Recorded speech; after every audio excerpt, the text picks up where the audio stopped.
Stars.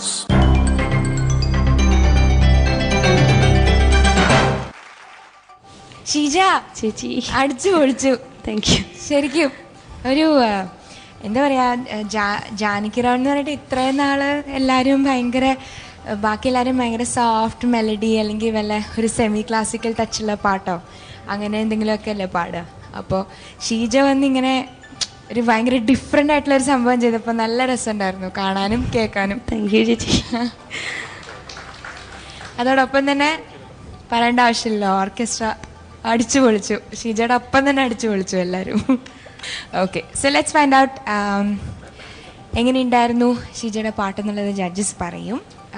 ആദ്യം ജാസിയേട്ടൻ. ഈ പാട്ടിനെ സംബന്ധിച്ച് പറയുകയാണെങ്കിൽ ഈ പാട്ട് എങ്ങനെയൊക്കെ പാടിയിരുന്നാലും എനിക്ക് ഇഷ്ടപ്പെടും. കാര്യം എന്ന് വെച്ചാൽ എനിക്ക് ഏറ്റവും ഇഷ്ടപ്പെട്ട ഒരു ഡാൻസ് നമ്പറാണ്. എനിക്ക് എൻ്റെ സോങ് ലിസ്റ്റുകളിലൊക്കെ നമ്പർ 1 നിൽക്കുന്ന ഈ സോങ് ആയത്. അപ്പം ഷീജ എന്നുള്ളതല്ല, ഇനി ലോകത്ത് ആര് പാടിയാലും എനിക്ക് ഈ പാട്ട് ഭയങ്കരമായിട്ട് മനസ്സിലങ്ങ് ഇഷ്ടപ്പെടും. ഷീജയുടെ പാട്ടിൽ അവിടെ ഇവിടെയായിട്ട് പ്രശ്നങ്ങളുണ്ടായിരുന്നു, പക്ഷേ ഓൾമോസ്റ്റ് കൺട്രോളും ഉണ്ടായിരുന്നു. പിന്നെ അതിൽ മെയിനായിട്ട് പല്ലവിയിലൊക്കെ ഉള്ള കുറച്ച് ബേസിക് ആയിട്ടുള്ള ചില നല്ല സംഭവങ്ങൾ എൻഡിലോട്ടൊക്കെ ആയപ്പോഴത്തേക്ക് ഭയങ്കര കറക്റ്റായിട്ട് വന്നു. പിന്നെ ഓൾമോസ്റ്റ് ഓക്കെ ആയിട്ട് എനിക്ക് ഫീൽ ചെയ്തു. കൊള്ളാം.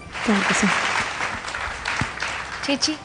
ഷീജ ചേച്ചി, ഞാൻ കുറേ നാളായിട്ട് ആരും പാടുന്നില്ലല്ലോ ഈ പാട്ടെന്ന് വിചാരിച്ചിരുന്നൊരു പാട്ടാണത്. നന്നായിട്ട് പാടി. ലാലി ലാലെ ഹമ്മിങ് വരുന്നില്ലേ, ആ സംഗതികളൊന്നും നേരെ വന്നിട്ടില്ലല്ലോ മോക്ക്. ഒന്ന് ട്രൈ ചെയ്തോ മോത്. ലാലി ലാലി ലാലാ,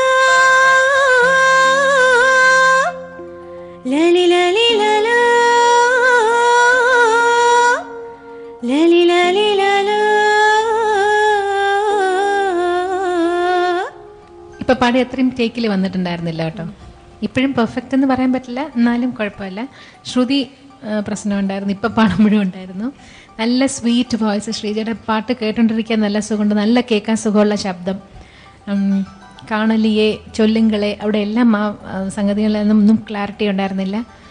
വേർഡ്സും കുറച്ച് തെറ്റി. കുലവാഴ എന്ന് പറഞ്ഞാൽ കുലം വാഴാണ്. കുലം എന്ന് പറഞ്ഞാൽ നമ്മുടെ കുടുംബം വാഴ നന്നായിട്ടിരിക്കാൻ, അത് കുലവാഴ എന്നാ പാടിയത്. മാറിപ്പോയതാ, കുലവാഴ പഠിച്ചേ. ഇത്രയൊക്കെ തോന്നിയുള്ളൂ, കുഴപ്പമില്ലായിരുന്നു പെർഫോമൻസ്. എനിക്കിഷ്ടം. Thank you. ദീപകേട്ടൻ.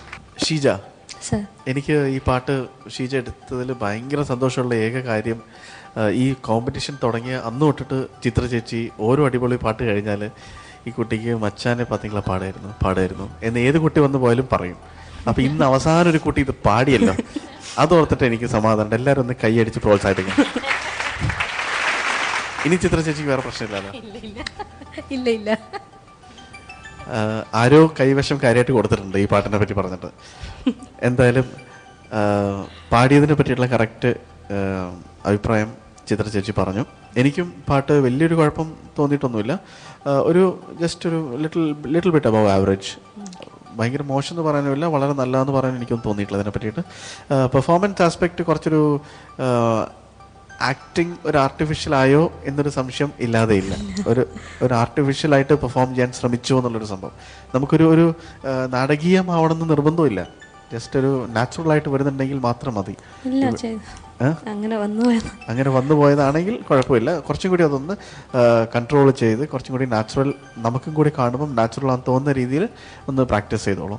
കാരണം ഇതിപ്പോൾ നമുക്ക് ഷീജയിൽ ഭയങ്കര ഒരു ചമ്മൽ ഫീൽ ചെയ്യുന്നുണ്ട്.